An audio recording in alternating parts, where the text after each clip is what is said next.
Good morning everyone, this is doctor Ankush K. आज अपन देखेंगे multiple choice question virus के बारे में। ये पार्ट 1 है और इसमें 25 क्वेश्चन हैं। सबसे पहला क्वेश्चन देखें तो which of the following is not a characteristic of virus. इनमें से कौन वायरस के कैरेक्टर नहीं है? तो इसका आंसर होगा कैन रिप्रोड्यूस इंडिपेंडेंटली। ठीक है, बी इसका आंसर होगा। तो कैसे होगा इसको हम लोग थोड़ा डिटेल में देखते हैं। तो सबसे पहले हम वायरस के स्ट्रक्चर को देखें तो इसमें किसी प्रकार की साइटोप्लाज्म या सेल ऑर्गेनेल्स नहीं पाए जा रहे, इस वजह से ये एसेलुलर है। ये सही बात है। दूसरा, जो जेनेटिक मटेरियल इनका होता है वो डीएनए होता है या तो आरएनए हो, तो ये भी सही बात है। और जो डी ऑप्शन है उसको देखिए तो जो वायरस है वो ऑब्लिगेट इंट्रासेलुलर पैरासाइट होता है, मतलब इसे मल्टीप्लाई होने के लिए या अपने आप को मल्टीप्लाई करने के लिए किसी होस्ट की आवश्यकता चाहिए होती है। होस्ट के बाहर ये इनएक्टिव फॉर्म में पाया जाता, तो ये भी सही आंसर है। तो क्या गलत है? Can reproduce independently. वायरस कभी भी इंडिपेंडेंटली रिप्रोड्यूस नहीं कर सकते। सेकेंड क्वेश्चन देखें तो the genetic material of most plant virus is. तो प्लांट में जेनेटिक मटेरियल जो मेनली पाया जाता है वो सिंगल स्टैंडर्ड आरएनए होता है, तो इसका आंसर होगा सी। इसको एक्सप्लेन करें तो टीएमवी वायरस।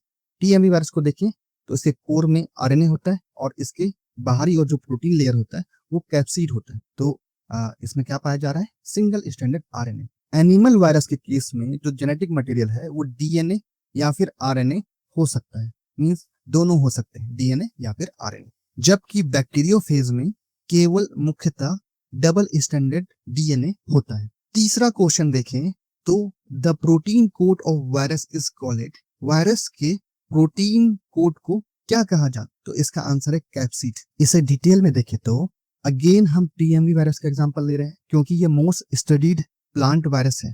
जो प्रोटीन लेयर है उसको कैप्सिड कहा जा रहा है और जो कैप्सिड है वो बहुत सारे प्रोटीन सब यूनिट से मिलकर बना हुआ। तो ये जो सिंगल सब यूनिट है इसको हम लोग कैप्सोमियर भी बोलते हैं।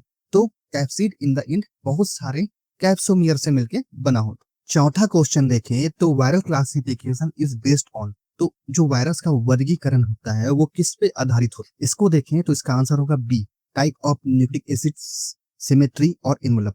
इसको थोड़ा एक्सप्लेन करें हम तो एक संस्था है, ऑर्गेनाइजेशन, जिसको बोलते हैं international committee of taxonomy of virus system. इसके अनुसार ही वायरस का क्लासिफिकेशन किया जाता है। इसमें देखा जाता है कि वायरस का न्यूक्लिक एसिड कैसा है, वो डीएनए से बना हुआ है या आरएनए से बना हुआ है, और ये जो न्यूक्लिक एसिड है वो सिंगल स्टैंडर्ड है या फिर डबल स्टैंडर्ड है।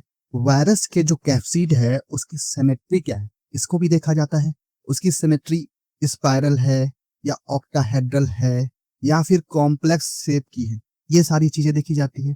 इसके साथ ही साथ इन्वलप जो है वो पाया जा रहा है कि नहीं वायरस में, क्योंकि इन्वलप जो है वो मुख्यतः एनिमल वायरस में पाया जाता है। तो इसके अनुसार इन्वलप वायरस और नॉन इन्वलप वायरस हो सकता है। पांचवा देखें तो who coin the terms virus. Virus शब्द को किसने गढ़ा था?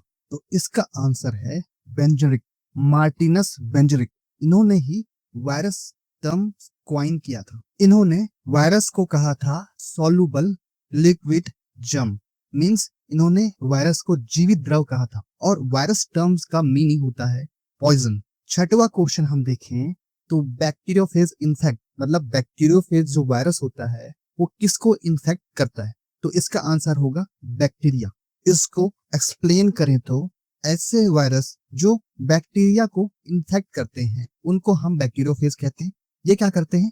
अपने जो वायरल डीएनए है उसको बैक्टीरिया के सेल के अंदर इंजेक्ट कर देते हैं और ये आगे चलकर वायरल जीनोम में इंटीग्रेट हो जाता है। सातवां क्वेश्चन है head of the bacteriophage contain. Bacteriophage के हेड में क्या पाया जाता है? तो सबसे पहले हम देखें तो वायरस में कोई भी सेल ऑर्गेनेल्स नहीं पाए जाते, तो ना ही उसमें राइबोसोम पाया जाएगा, ना ही उसमें माइटोकॉन्ड्रिया पाया जाएगा, ना ही क्लोरोप्लास्ट पाया जाएगा। तो क्या पाया जाएगा इसमें? Nucleic acid. इसके आंसर को हम थोड़ा एक्सप्लेन करें तो जो बैक्टीरियोफेज है वो 3 पार्ट में डिवाइड होता है, हेड वाला पार्ट, कॉलर वाला पार्ट और टेल वाला पार्ट। टेल वाले पार्ट में इन प्लेट और टेल फाइबर भी पाए जाते हैं और हेड वाले जो पार्ट है उसमें ही जेनेटिक मटेरियल डीएनए या आरएनए पाया जाता है। आठवां क्वेश्चन हम देखें तो tobacco mosaic virus is made of. तो टीएमवी वायरस क्या से बना होता है? तो इसका वेरी सिंपल आंसर है, कई बार हमने इसका एग्जांपल लिया है, तो इसका आंसर होगा आरएनए और प्रोटीन से टीएमवी वायरस बना होता है। इसके कोर में आरएनए होते हैं और उसके आउटर साइड में कैप्सिड का लेयर पाया जाता है जो प्रोटीन से बना होता है। 9th क्वेश्चन हम देखें तो टीएमवी वायरस किस प्लांट को इन्फेक्ट करता है या अफेक्ट करता है, तो इसका वेरी सिंपल आंसर है टोबैको प्लांट को ये अफेक्ट कर। इस वजह से टोबैको प्लांट के लीफ में इस तरह के धब्बे पाए जाते हैं जिसे क्लोरोसिस कहते हैं। 10th क्वेश्चन है टीएमवी वायरस फर्स्ट क्रिस्टलाइज किसके द्वारा किया गया था, तो इसका आंसर है स्टैनली, वेल्डेन स्टैनली। इन्होंने सबसे पहले वायरस को क्रिस्टलाइज किया और बताया कि वायरस जो है वो पार्टिकल होते हैं ना कि जीवित द्रव, और डिस्प्रूव किया बेंजरिक के स्टेटमेंट को। उन्होंने कहा था जो वायरस है वो सॉल्युबल लिक्विड जम होते हैं, मींस जीवित द्रव होते हैं, उनको डिस्प्रूव किया। 11th क्वेश्चन है लाइटिक साइकिल क्या होता है, तो इसका आंसर है कि जो लाइटिक साइकिल में इमीडिएटली रेप्लिकेशन और लाइसिस ऑफ होस्ट होता है। इसको थोड़ा हम समझने के लिए एक्सप्लेन करेंगे। सी जो आंसर है इसके अनुसार हम देखें तो जो बैक्टीरियोफेज है वो बैक्टीरिया के सेल में अटैच होते हैं और अपना वायरल जीनोम इसमें इंजेक्ट करने के बाद जो वायरल जीनोम है वो बैक्टीरियल जीनोम में इंटीग्रेट हो जाता है। इंटीग्रेट होने के बाद ये अपनी मल्टीपल कॉपी बनाता है, मतलब यहाँ पे इसकी रेप्लिकेशन की प्रक्रिया हो रही है, इमीडिएटली रेप्लिकेशन की प्रक्रिया यहाँ पे हो रही है। और इसके साथ साथ ये होस्ट के जो जीनोम है या बैक्टीरियल जीनोम है उसको छोटे छोटे टुकड़ों में डिग्रेड कर देता है। इसके बाद जो वायरल जीनोम है वो होस्ट की मशीनरी और उसके एंजाइम को यूज करके कैप्सिड प्रोटीन का निर्माण करता है, और इन द लास्ट ये प्रोटीन को सिंथेसाइज करने के बाद डीएनए और प्रोटीन असेंबल होके मैच्योर बैक्टीरियोफेज बनाते हैं। और ये जो बैक्टीरियोफेज है वो लाइसिस के द्वारा या फिर सेल को बस्ट करके ये क्या करता है, यहाँ से बाहर निकल जाता है। तो इसी वजह से इसका आंसर सी है। दोनों प्रक्रिया हो रही है, रेप्लिकेशन की प्रक्रिया भी और लाइसिस की। 12th हम देखें तो in lysogeny the viral genome is means lysogenic cycle में वायरल का जो जीनोम है वो किस प्रकार का होता है, तो इसका आंसर होगा बी।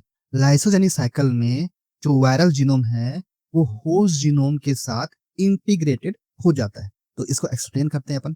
ये ऊपर वाला जो साइकिल है वो लाइटिक साइकिल है और नीचे वाला जो साइकिल है वो लाइसोजेनिक साइकिल है। लाइसोजेनिक साइकिल में क्या होता है कि जब बैक्टीरियोफेज अपना जीनोम बैक्टीरिया के अंदर इंजेक्ट करता है तो ये जो जीनोम है वायरल जीनोम बैक्टीरियल जीनोम के साथ इंटीग्रेटेड हो जाता है, और इंटीग्रेट होने के बाद ये इनएक्टिव हो जाता है।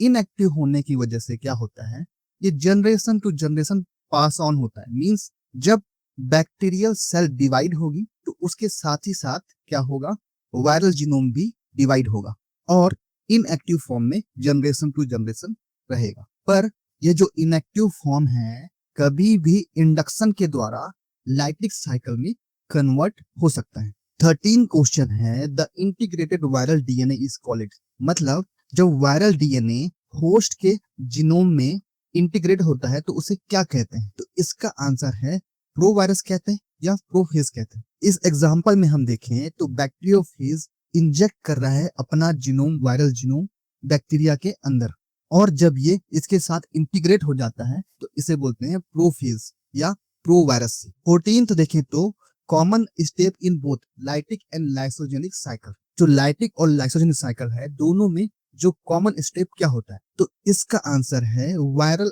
अटैचमेंट एंड एंट्री, आंसर होगा बी। इसको थोड़ा एक्सप्लेन करेंगे हम। तो ये जो फर्स्ट और सेकंड जो स्टेप है ये दोनों में पाया जाता है, लाइटिक साइकिल और लाइसोजेनिक साइकिल दोनों में पाया जाता है। वायरस जो है सबसे पहले होस्ट सेल में अटैच होता है, अटैच होने के बाद वो क्या होता है, अगर प्लांट वायरस होगा तो पूरा का पूरा जो पार्टिकल है वो सेल के अंदर आ जाएगा। ये बैक्टीरियोफेज का एग्जांपल है तो उसका केवल डीएनए इसके अंदर जा रहा है, तो आंसर होगा बी। 15 क्वेश्चन है switching from lysogenic to lytic phase is called, means lysogenic cycle से लाइटिक साइकिल में जाने की प्रक्रिया को क्या कहते, तो इसका आंसर है कहते हैं इंडक्शन। अगर हम इंडक्शन की प्रक्रिया को समझे तो लाइसोजेनिक साइकिल से लाइटिक साइकिल में कन्वर्ट होना होता है। ये क्यों होता है, जब बैक्टीरियल सेल को रेडिएशन दिया जाए या बैक्टीरियल सेल में न्यूट्रिशन कमी हो या कोई केमिकल से ट्रीट किया जाए या सेल को स्ट्रेस दिया जाए, इस कंडीशन में क्या होता है, जो लाइसोजेनिक साइकिल है वो लाइटिक साइकिल में कन्वर्ट हो जाए। तो आंसर होगा इसका ए। 16 क्वेश्चन हम देखें तो plant virus are mainly transmitted by, जो प्लांट वायरस है मेनली किसके द्वारा फैलते हैं, तो इसका आंसर है इंसेक्ट। जो प्लांट वायरस है वो इंसेक्ट के द्वारा मेनली फैलते हैं और मेनली उस इंसेक्ट से फैलते हैं जो फलों के रस या प्लांट के रस को कंज्यूम करता है।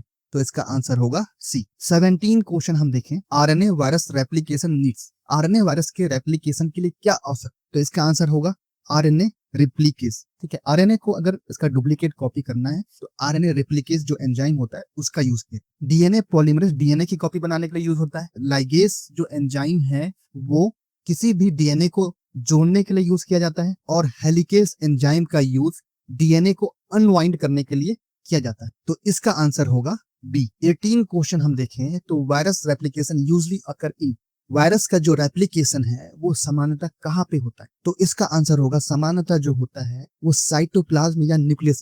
ये जो आंसर है वो बेस्ट होगा क्योंकि ये सारी जो चीजें हैं यहाँ पे वायरस का रेप्लिकेशन नहीं होता। तो इसको हम थोड़ा एक्सप्लेन करें तो टीएमवी वायरस का एग्जाम्पल लें तो सबसे पहले टीएमवी वायरस होस्ट सेल के अंदर पूरा का पूरा वायरस इंटर करता है। इंटर करने के बाद इसका जो कोट है वो डिग्रेड होता है और इसका जीनोम जो है viral genome RNA genome virus के न्यूक्लियाई के अंदर जाता है और यहीं पे इसका रेप्लिकेशन होता है और ट्रांसलेशन होता है। रेप्लिकेशन के द्वारा मल्टीपल कॉपी ऑफ डीएनए बनते हैं इसके, और ट्रांसलेशन के द्वारा इसमें बहुत सारे कैप्सिड प्रोटीन बनते हैं। तो इससे हमें पता चलता है कि इसका जो आंसर है वो ए है। साइटोप्लाज्म एंड न्यूक्लियस इन दोनों में ही वायरस का रेप्लिकेशन होता है। 19th क्वेश्चन है, virus enter animal cell through, जो वायरस है वो एनिमल सेल में किस प्रकार इंटर करता है। ठीक है, तो अभी हमने देखा था तो वो जो प्रक्रिया है उसको बोलते हैं एंडोसाइटोसिस। ठीक है, तो इसको थोड़ा एक्सप्लेन करते हैं। ये टीएमवी वायरस है। टीएमवी वायरस क्या होता है, सबसे पहले वो जो सेल है सेल के आउटर वॉल से टकराता है, टकराने के बाद जो सेल है उसको अपने अंदर ले लेता है, इसे बोलते हैं सेल ईटिंग या एंडोसाइटोसिस। जबकि पीकोसाइटोसिस में लिक्विड को सेल इंगल्फ करता है और फैगोसाइटोसिस में इम्यून सेल जो है फॉरेन पार्टिकल को डिग्रेड करते हैं। तो इसका आंसर जो होगा सी, एंडोसाइटोसिस। जो पार्टिकल है उसको इंगल्फ करना या अपने अंदर लेना, उसी को हम कहते हैं एंडोसाइटोसिस। 20th क्वेश्चन है, DNA virus replication mainly occur in. ठीक है, ये दोबारा ये क्वेश्चन आ गया है तो इसका आंसर होगा मेनली अकर। ठीक है, इसमें साइटोप्लाज्म और न्यूक्लियस दोनों अलग अलग कर दिया गया है।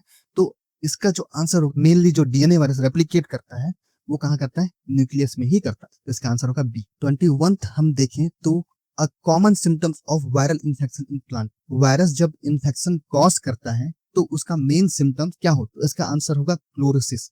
इसको थोड़ा हम एक्सप्लेन करें तो जो क्लोरोसिस है उसमें क्या होता है, प्लांट के जो क्लोरोप्लास्ट के अंदर क्लोरोफिल जो पिगमेंट पाए जाते हैं वो डिस्ट्रॉय हो जाते हैं। इस वजह से क्या है, पत्तियां जो है पीले कलर की दिखने लगती है, उनका रंग हल्का होने लगता है, इसे ही क्लोरोसिस कहते हैं। 22 क्वेश्चन देखें तो leaf curling and mosaic are the cause by, leaf curling और मोजाइक क्या के द्वारा कॉज होते, तो इसका आंसर सीधा का सीधा वेरी इजी, वायरल इन्फेक्शन में ही लीफ कर्लिंग और मोजाइक होता है ज्यादातर केस। तो ये है एग्जांपल लीफ कर्लिंग का। 23 क्वेश्चन हम देखते तो rice tungro disease is cause by, धान में टांगोर रोग किसके द्वारा होता है, तो इसका आंसर होगा तो टोंगोर डिसीज है, कैसे हुआ, राइस टोंगोर वायरस, इसका नाम ही सीधा सीधा दे दिया गया है, राइस टोंगोर वायरस के द्वारा होता है। इस डिसीज में क्या होता है, प्लांट का ग्रोथ रुक जाता है और इनकी जो पत्तियां हैं इस प्रकार से इनका रंग हल्का हो जाता है और नेक्रोसिस हो जाता है, इनमें सेल डेथ होने लगता है इनकी पत्ती। 24th क्वेश्चन है, विच insect spread most plant virus, अधिकांश पौधों के वायरस को कौन सा कीट फैलाता है, तो इसका आंसर है एफाइड। थोड़ा इसको एक्सप्लेन करें तो एफाइड मतलब जो छोटे छोटे कीड़े होते हैं वो क्या करते हैं, प्लांट से उनका जो प्लांट का रस है या सैप है उसको कंज्यूम करते हैं, तो वो एक प्लांट से दूसरे प्लांट में जाते हैं और वेक्टर की तरह यूज होके एक प्लांट से दूसरे प्लांट में इन्फेक्शन कॉज करते हैं, वायरल इन्फेक्शन। लास्ट क्वेश्चन है, yellow vein of Mosaic of भिंडी इज कॉज बाय, भिंडी का पीला सिरा रोग कौन सा वायरस कॉज करता है, इसका आंसर है बेगोमो वायरस बी। बी इसका आंसर होगा। तो ये है इस वीडियो का अंत। Thank you for watching this video.